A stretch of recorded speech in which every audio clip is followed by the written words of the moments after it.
Chris Hudalla, welcome to Hemp Barons today. Thank you. We're awfully lucky to have you. You are really a first line of defense and just a personal hero of mine in terms of leading the hemp and cannabis industries for standards, for ethics, all of the things that you see as the CEO and founder of Pro Verde Laboratories. Tell us about what brought you first to the cannabis space from the world of academia, from whence you came. Well, when they first legalized marijuana, medical marijuana in Massachusetts, we realized that there was a significant need for some sort of analytical testing.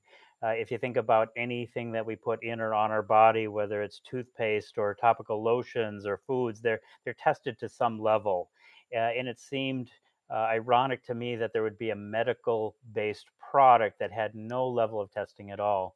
And so we lobbied our state Department of Public Health to get testing included as part of the program, and we were successful in doing that. And Massachusetts then became one of the first states to regulate testing and to mandate it as part of a medical marijuana testing program. Most states that have come online since that, both with adult use and medical, have included some level of testing as part of those requirements. And indeed, for the New York cannabinoid hemp regulations, which are, of course, are in a proposed state right now. Thank you so much for allowing us to consult with you as stakeholders and grassroots activists. And we very much advocated, and we'll see when the revised proposed regs come out and start the second comment period, how close we were to getting New York to duplicate the Massachusetts testing guidelines, which was absolutely included in the comments. Let me ask you this too, a related but side note. I often tell folks that ProVerde has the largest database of soil samples and heavy metals in soils data that's been collected thus far. Still a true statement. It was true a couple of years ago. I don't know anymore. Heavy metal testing has kind of become, as I think we were probably among the first labs that were providing high level elemental analysis using ICP-MS for reporting elements, but now it's pretty standard. And so I don't know if that's true anymore. Most labs are doing some level of that testing that has become part of the framework of most state required testing. And so I have no idea if that's true anymore. It's a cornucopia out there. It's a revolution. We've got asteroids hitting meteors, and oh my goodness. So let's get right to it. I wanted to lay a foundation here, obviously, but I really want us to focus on some consumer awareness concerns, public health concerns, emerging industry concerns as it relates to Delta 8 and maybe even if we can touch upon it, the Delta 9 THC acetate. But certainly, we're seeing a lot in the news about Delta 8. And just today, in fact, High Times sent a sponsored email to talk about replace this picture of a joint with this two pictures of a tablets, which were Delta 8. So it's coming up more and more. Let's talk a bit from the perspective of the hemp revolution and the fact that gloriously, of course, the US Congress in 2018 passed the Farm Bill, which removed hemp and all of its parts. Extracts, derivatives, compounds, cannabinoids, and as you have so astutely pointed out, isomers and salts of isomers. Removed them all from the Controlled Substances Act. Everything is an legal agricultural commodity now.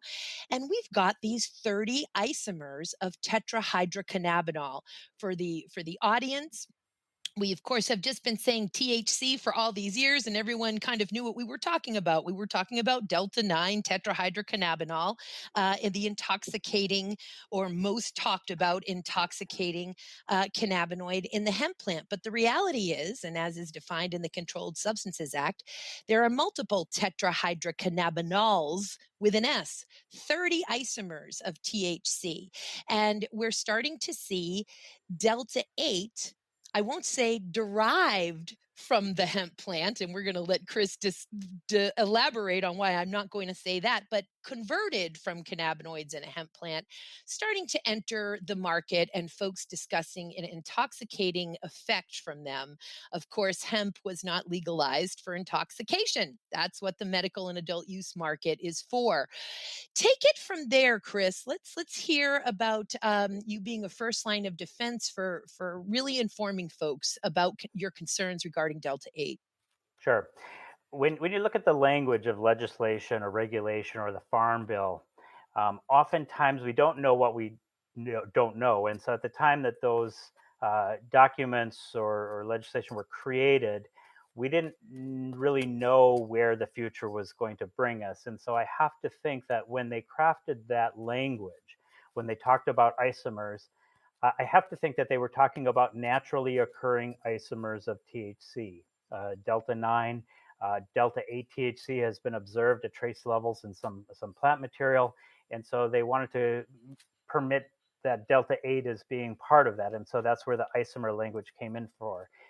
What I don't believe they meant is synthetic isomers of unknown toxicity or efficacy. So, back when they were writing these documents, the people who were charged with writing the regulations and legislation didn't have much knowledge of delta 10 THC or delta 6A10A THC.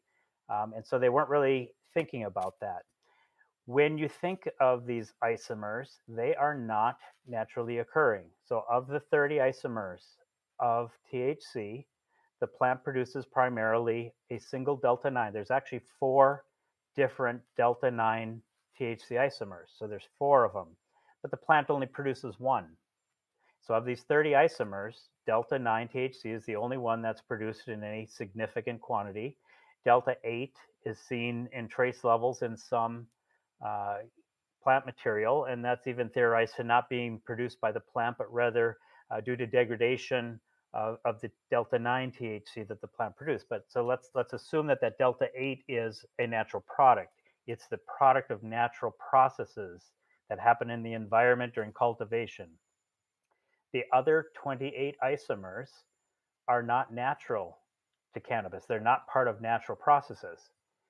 So when we see people converting CBD or even delta 9 THC into delta 8, they are non directed syntheses. They oftentimes use acids, metal catalysts, normal organic solvents, things that you would see in a pharmaceutical synthetic lab. And so these are being created synthetically. And because they are non directed, they're non specific, you can't just take CBD and convert it into delta 8. You convert it into lots of the THC isomers, and you get a whole mixture of these isomers in these delta 8 products.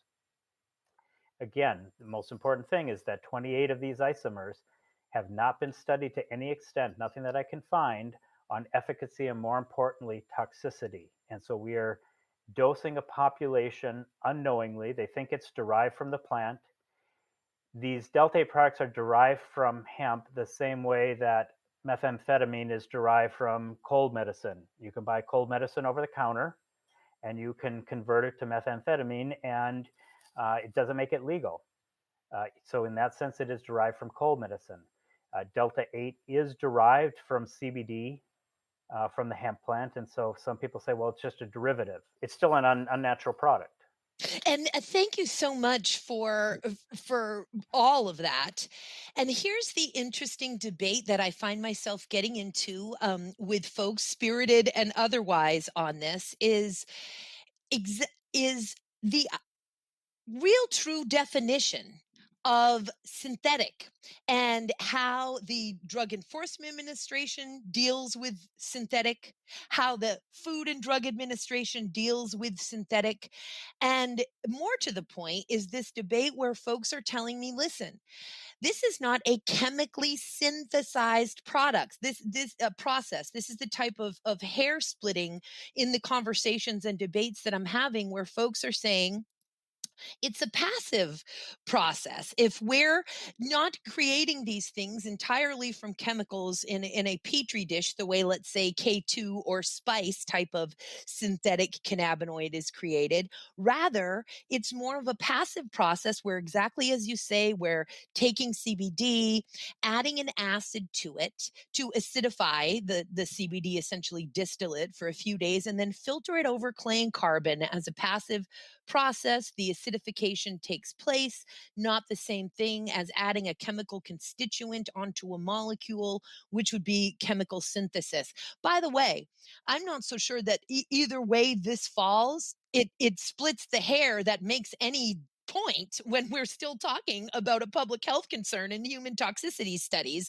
But so that I could either win or somehow take more control in those debates, what is that hair splitting conversation that I'm getting into? I'm the law and policy girl. You're the chemist. How can I say actually it is chemically synthesized? The debate is no, it's passive, not chemical synthesis. Is it or isn't it? So put a drop of concentrated sulfuric acid in your eye and tell me how passive it is. Amen. If it's as easy as that, that I can remember. It's Okay. as easy as that. It's a concentrated sulfuric acid, concentrated nitric. These acids that they're using to the conversion, and plus nobody's testing for residuals of these processing solvents or components for finished products. But it is not passive. Passive to me means if you allow it to go the natural processes, it will get there. These isomers that are created during these processes have not been observed in nature. They're not naturally occurring. They have no choice then to be anything but synthetic. They were created by man's intervention or interaction with these. Just because you use CBD as a starting material doesn't make the resulting Delta 8 a natural product. That's the story that I'm sticking to, and I don't even mean to diminish it by saying story. That's the science, that I'm sticking to in this, because we cannot go from hysterical prohibition to responsibly stewarding these emerging industries if we are immediately going to start creating intoxicating products from a plant that is meant to serve a wide spectrum of industries, none of which are to create intoxication. And the other end of that, and there are lots of reasons why, but the other end of that too, Chris, as you well know, is, for all of these decades during prohibition, hemp and all other forms of cannabis, adult medical use, sacramental, we're all fighting the same fight. But as soon as legalization and regulation starts in, all of the sudden it's a fascinating evolution where there seems to be some overlapping interests. And the last thing that we want is to create anything other than coalition building with the interest for the legal adult use and medical market. And for hemp to basically have access to the entire universe right now.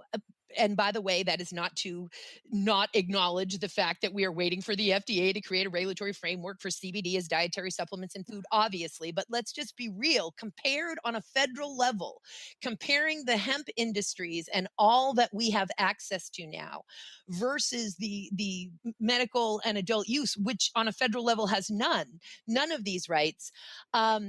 We're not only encroaching on the interests of those markets, but we are also jeopardizing our own, which is we want to prove to lawmakers, regulators, law enforcement, citizens of concern who are trying to dig their way out of all of these decades of hysterical prohibition that hemp doesn't get you high. And yet here we're seeing people experiencing intoxicating effects from these uh, synthesized Delta 8 products. What do you say about that? Well, yeah, it's a challenging topic. I mean, I'm not technically opposed to Delta 8. Delta 8 has been shown to have great efficacy. There's been a significant amount of research. I think I saw a paper from Raphael Mishulam from back in the 60s already looking at and studying it for efficacy. The problem I have, and this is the problem I have with lawyers, is we get into this discussion about Delta 8, whether it's legal or not. My position is not that the Delta 8 is illegal or legal. It's that these other components that are often resulting in the processes that are being given to consumers, we are dosing them with unknowns. And to me, there has to be a certain amount of liability associated with that. And I think that's going to be damaging to the industry. Absolutely, and, to say, that I don't support Delta 8 would not be correct at all, and in fact, I was looking at the amount of research that there is out there in our own National Institutes of Health, which include, of course, Dr. Meshulam's, research and others, tremendous, benefits. The issue is, what is its intended purpose for consumption? And if the intended purpose for consumption are those wellness or health benefits, wonderful. If the intended purpose for consumption is intoxication, as a industry leader stewarding the hemp industries for going on, actually it was 30 years last month, um, I that's not where I'm not happy to see that. I'm not happy to see folks getting intoxicated on hemp products. So I think it's going to be an interesting unfolding here Yep. of how this is going to go. Any predictions? Well, so let me just back up. I'm not against intoxication in any way. Again, my concern is for safety. I think when um, consumers are being led to believe that this is naturally extracted from the plant, they're being told and sold a product that is a natural extract of the plant, and it couldn't be further from the truth. I think when FDA, DEA, become increasingly aware, and it amazes me that they haven't done anything yet because these products are all over the marketplace. There is a legitimate pathway for synthesis and production of Delta 8 products. I just haven't seen it come through our lab. We've tested close to 2,000 samples. And in 2,000 samples, I have not seen one yet that I would consider a Delta 8 that would be appropriate for dosing humans. And I think when the FDA, DEA, somebody's going to step in when they see the bulk or the wealth of the data that's out there in the terms of the market size and how many consumers are being dosed with these unknown products. I have to think that they're going to step in and uh, put the kibosh on it. And I hate to see that happen. It's just that the industry is moving too fast for its own good, and it's producing products that haven't been researched. They haven't been well developed. These things are being produced in people's garages sometimes, and that they're just not safe.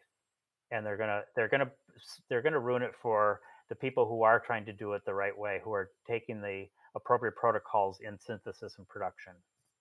Indeed, and potentially, begin, as I say, to jeopardize the markets that are absolutely in the bailiwick of hemp. And I think it's wonderful that you make your position so clear. Hopefully, my listeners know that I am the last person opposed to intoxication. I consume adult use and medical cannabis daily and have since I'm 18 years old. And I think that that's what those markets, for your medical needs and for your either relaxation, spiritual, or escape needs, those are the markets for that. Again, my opinion as a decades long hemp industry leader is I don't want to see people getting intoxicated from anything related to the hemp plant. That isn't what hemp is for. Feel free to avail yourself of the medical, adult use, and sacramental markets, and if it's not legal where you are, work real hard to make it legal or move to a state where it's legal. Those are your choices. That's kind of where I am about it now. I don't want us to move into, I guess, what I would call fear mongering, because, of course, there are isomers out there for any number of chemicals and plants and substances where a disaster is not going to happen once it moves into the body. Obviously, you're a chemist, a PhD, who can study how these chemicals look from a lab perspective, and then there are those who are researched and trained in how these chemicals react and behave once they're inside a body. But in your presentations, which are fantastic, you use the example of the thalidomide tragedy of the 1950s just as a cautionary tale, sort of a, I would say, almost an extreme example, but an example nonetheless to sort of get folks attention. Will you explain what the thalidomide tragedy of the 1950s is, and just where you see that analogous connection? Sure. Thalidomide was a drug that was developed in the late 50s. THC, as I said before, had 30 structures or 30 isomers. Thalidomide only has two. And in development of the drug and studying the drug, one of the isomers, I'll call it the right handed structure, they found that it was very good at treating nausea. The left handed structure was mutagenic, it caused horrific birth defects. And so the researchers understood this. Like the conversion of CBD to THC, when they synthesize thalidomide, they make both a mixture of the right and the left, so a mixture of the good and the bad. And they knew enough to separate them, so they separated out the bad so that they were only producing medicine that was pharmaceutically available to consumers. That was the right handed good version. Because of how good it was for nausea, they marketed it to for morning sickness. So a lot of pregnant women were taking thalidomide to help with morning sickness. What the researchers didn't know back in the late 50s is that thalidomide, even the right handed structure, when put in a biological environment, it would go back to its equilibrium concentration of the right and the left. It wasn't happy being pure. I try and use the example of carrying two 20-gallon buckets. You know, you put one in the right hand, one in the left hand, because it's easier than carrying them all in the right hand. So if you have a drug that's all in the right handed, or at least thalidomide, was not happy and went to its equilibrium concentration of left and right. And because that happened in the body, there were horrific birth defects and deaths. And I use that as an example to show that even though the structures are almost identical, they have the same connectivity, they're just arranged slightly different, that can have serious implications. My concern is that of these 28 unknown, unstudied isomers of THC, we don't know what they do in the human body. And that's, I think it would be fascinating or exciting to have Delta 10 THC gummies. But before giving them to masses of population, I want some safety studies on Delta 10 THC. I want to see some data. Attention Cannabis Podcast listeners. You can now listen to your favorite cannabis podcast ad-free with the MJ Bulls mobile app. Just download the free MJ Bulls mobile app to your smartphone to start enjoying cannabis podcasts with no commercials. Go to Apple Apps or Google Play to get the MJ Bulls Cannabis Podcast app today. Boy, do we ever agree on that. And to the extent there are Delta 8 products out there that can be converted from CBD or Delta 9, as it were, that are proven safe. And by the way, proven safe, not necessarily to whatever standard the FDA, I suppose, is moving forward with CBD. I often, state the article that Martin Lee recently wrote, which is Desperately Seeking Harm, Diagnosing the FDA CBD Problem. So, the industry itself has moved forward with self-GRAS, with all manner of research. We have research all around the world that makes us feel confident in the safety in terms of not causing liver toxicity, which of course was the big thing to look out for, as initial research showed, from cannabidiol. So when I say proven that it is safe, I mean to a coalition of industry leaders who are properly trained. I'd love to see that, to the extent, again, that they don't cause intoxication. Delta 8 and every natural constituent of the cannabis plant, no matter whether it's whatever form of cannabis it's coming from, Congress intended to be liberated. Have worked the vast majority of my life to see it liberated, and I want all of those natural plant constituents to be realized to their full potential and deliver on the full promise of that plant. We just need to do it in a way that is safe, and we need to do it in a way that does not jeopardize these emerging industries on the fresh out of prohibition. Just so important. I didn't know if you saw recently, both Bloomberg and Rolling Stone had articles about Delta 8, and I found the Rolling Stone article, and those are both in January 18th and 24th, respectively. The Rolling Stone article interviewed an attorney and from the Normal Legal Committee. And I often have found, Normal, I have such a deep reverence for, such the heroes, and heroines for all of these decades leading the fight when it wasn't popular to do so. And also, I find that every now and again there is this divergence of interests, even through that organization. But this particular Normal lawyer was, basically saying in this Rolling Stone article, is quoted as saying that the Department of Justice and the Drug Enforcement Administration are aware of this sort of Delta 8 scourge, I'm using that word. The lawyer did not, but and it seemed to imply that there would be some imminent activity, and I have to say that I was just like, wow, in what universe do those of us who have been activists so dedicated, particularly for decades, all of a sudden are looking to the Department of Justice and the Drug Enforcement Administration to come in and be the hero here? And just so weird and counterintuitive, and not at all where my heart or my head is at. But yet, to the extent it is true that there was some knowledge there of by that quoted attorney. It'll be interesting to see what the DEA or DOJ, one and the same essentially, has up its sleeve on how they think they are going to handle the Delta 8 situation. Any particular cautionary tales or interesting things that you've seen in the lab, or policies that you have in the lab that you might share with us around Delta 8? Sure. I think about, I made a comment earlier about how producers are making new products and new formats, and they're moving so fast that we don't have time to evaluate the safety and efficacy of these. And I'll use this as an example, a vape pen, and somebody thought it would be a great idea to add vitamin E acetate to it. Vitamin E is great. It's great as a vitamin. It's great on your skin. It probably just shouldn't be inhaled. And I think the jury's still out on that one, whether it was actually the vitamin E acetate. But whatever happened with that, it could also be the vape hardware. I've seen some conflicting studies. But we created products, not me, but the industry created products which were not only unsafe, they were deadly.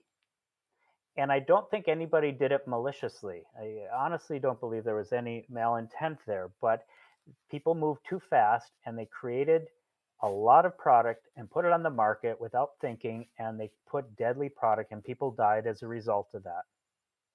And so when I think of the Delta 8 scenario, I think of, a repeat of that whole scenario. How many times are we going to put stuff on the market without understanding it, only to realize that the consumers who are trusting us, they're trusting us as producers, they're trusting us as industry representatives to ensure their safety. And they're being put in harm's way because some people aren't doing a good job. There's most of the people in the industry are doing a great job, but it only takes a few people who are not doing a good job that are going to tarnish the industry. If you think of the vitamin E acetate, think about all of the prohibition of vape cartridges in Massachusetts, where I live. Vape cartridges were prohibited by the governor. Um, that only made black market sales go through the roof. And black market sales were even more heavily contaminated. The ones that were regulated, produced, were tested. But there was a bit of an overreaction on that. And I just fear that that's the same thing is going to happen with the Delta 8 phenomena. Indeed, time will tell, and it may tell fairly swiftly here. I also wanted to go back when we were talking about the definition of hemp. We talked about the definition of tetrahydrocannabinols, which was amended as a result of the 2018 Farm Bill, and that's a show in itself, as you well know, from the DEA interim final rule, because we're specifically talking about Delta 9 in terms of the DEA interim final rule saying, hey, we think we're going to go ahead and take jurisdiction, even though it's not really our jurisdiction for anything that's over 0.3% Delta 9. And we'll see how that unfolds. The definition of hemp, however, and you'd mentioned it before, the fact that the words isomers and salts of isomers are included in that definition. And when I had first consulted you, and I believe we first started talking about this because I needed your consultation for the public comments being submitted for the New York cannabinoid hemp regulations. And again, thank you. Your time is so valuable, brother, and you gave of it generously. And thank you so much for that.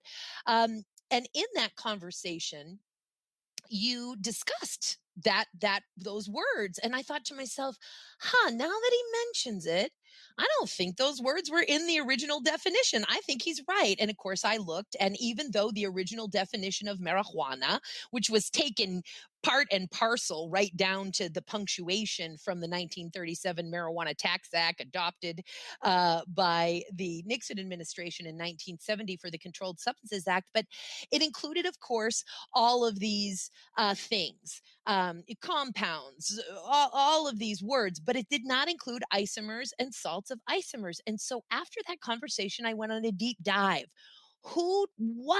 How did those words get in there and why? And so I started looking at the Controlled Substances Act and the various bodies of law regarding it, and regulation, I should say, the statute itself, and then the body of regulation from it. And I found that while the word isomers, salts of isomers, are not in the actual specific definitions, as it turns out, and you may very well know this, brother, the various categories of drugs within the different schedules have their own sort of sub definition. For example, if we look at Schedule 1, opiates, there's a little section there that says opiates. Unless specifically accepted or unless listed in another schedule, any of the following opiates, including their isomers, esters, ethers, salts, and salts of isomers, esters, and ethers, whenever the existence of such isomers, esters, ethers, and salts is possible within the specific chemical designation. So, and then for each different classification, it talks about the different types of isomers, which I further found fascinating. I've gotten, quite a crash course here, enough to make myself dangerous, but at least try to help the industry, think about these things and move our way forward into responsible stewardship, which of course is the shared goal. So I realized, and the same thing for hallucinogenic substances, under which marijuana and tetrahydrocannabinols is defined. Side note, in that particular category, they include the most categories of isomers. So as usual, my mind is always trained to be like, why are they picking on forms of cannabis more than they're picking on anything else? But for cannabis, as it turns out, they include every type of isomer. In fact, they say within that same section for hallucinogenic substances that for purposes of this paragraph only, the term isomer includes optical, position, and geometric isomers. And we won't get too far in the weeds here, because then I had to figure out what position isomers were. And apparently there's some guidance that the DEA has out on that. But the bottom line is that's, it was the architects of the Farm Bill which learned such an important lesson from the definition from 2014, which of course we all thought was going to do the trick. Any part of the plant is any part of the plant. But the DEA, of course, found a way to say any part of the plant surely does not mean any part of the plant. It doesn't mean this, that, and the other thing. So I think that the architects got their best law and policy analysts on it and said, how can we make sure 10 ways from Sunday that there is no iota, not an atom of this plant that the DEA can have jurisdiction over. And I think that's where they found those darn words, isomers and salts of isomers, by going through that deep dive, and they threw it in, and they were very effective. But here we sit today with the freedom and liberation of all of those isomers, and then figuring out how to responsibly steward our ability to use them or work with them. Yeah. So when you think about traditional pharmaceutical drug development pathways, when they develop a drug, they do studies, they do safety studies, and they market it, and it works great.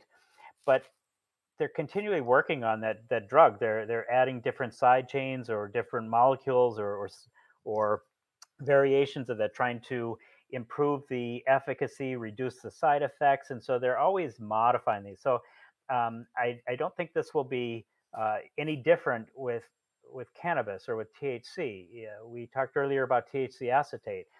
There are chemical modifications that can be made to the THC molecule that could have dramatic improvement in different properties, different efficacy. You could have a THC that's reduced in psychoactivity. Look at the delta 8 is already somewhat in that regard. But as researchers do this, it's being studied, but also from a safety standpoint.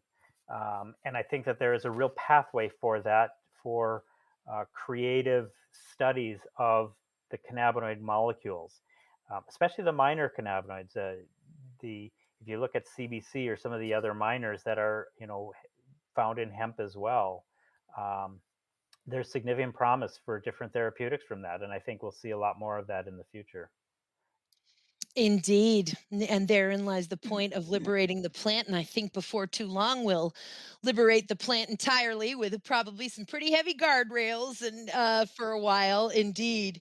Now, folks, of course, can go right to our site at podCONX, PODCNX, to access the outstanding presentation that you're using to bring awareness of public health, consumer safety, and just responsible stewardship again to this issue. And all of your other links will be there as well, for Pro Verde Laboratories based in Massachusetts. But before we go, Chris, have I not asked you something, or is there anything that you want to make sure that the listeners know before we end this fantastic interview? And thank you again. Nope, I think you've done a good job at highlighting some of the issues and challenging me with questions. I think I'm good. Excellent. Well, I cannot thank you enough, not just for your time and again, the generous sharing of your knowledge and expertise, but for really being a first line of defense, for being a trusted, accredited lab. And again, not just ISO accreditations, but being accredited to perform testing, specific types of testing on specific types of products. All of that goes into account when you send your samples to a lab.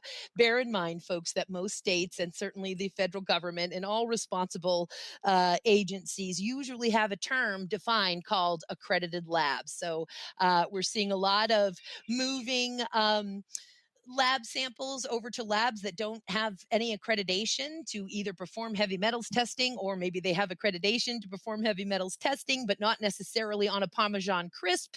So all of those things need to come into account. And thank you for being that lab among very few who have so many accreditations and so much expertise. Chris, thank you for being with us. We can't wait to have you on again, and stay healthy. Joy, it's always a pleasure. Thank you. Thank you.